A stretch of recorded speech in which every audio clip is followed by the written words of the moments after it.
जादुई घड़े की कहानी। एक दफा का जिक्र है कि एक छोटे से गांव में एक गरीब बूढ़ा आदमी रहता था जिसके पास एक छोटी सी जमीन थी जहां वो सब्जियां और फल उगाता था। एक दिन इसे अपने खेत में काम करते हुए एक खूबसूरत घड़ा मिला। इसने इसे उठाया और देखा कि ये खालिस सोने का बना हुआ है। इसे अपनी किस्मत पर यकीन नहीं आया और इसे बाजार में बेचने का फैसला किया। घड़े के साथ बाजार की तरफ चलते हुए इसने एक प्यासे मुसाफिर को देखा जो घंटों तपती धूप में चल रहा था। मुसाफिर ने बूढ़े से पानी मांगा।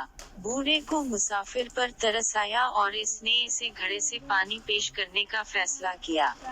हैरत की बात यह है कि जैसे ही इस प्याली में पानी डाला, घड़ा खुद से फिर भर गया। बूढ़ा हैरान हुआ और समझ गया कि घड़ा जादुई है। इसके बाद बूढ़े ने घड़ा रखने और जरूरतमंद लोगों की मदद के लिए इस्तेमाल करने का फैसला किया। वो गांव-गांव सफर करता, मुसाफिरों और जरूरतमंदों को पानी पेश करता। वो जादुई घड़े के साथ मेहरबान बूढ़े आदमी के तौर पर जाना जाने लगा। साल गुजर गए और बूढ़ा हो गया। वो जानता था कि ये जादुई घड़ा किसी और को देने का वक्त है जो इसे भलाई के लिए इस्तेमाल करेगा। इसने घड़ा गांव के बुजुर्ग को देने का फैसला किया जो हमेशा मेहरबान और अक्लमंद रहा था।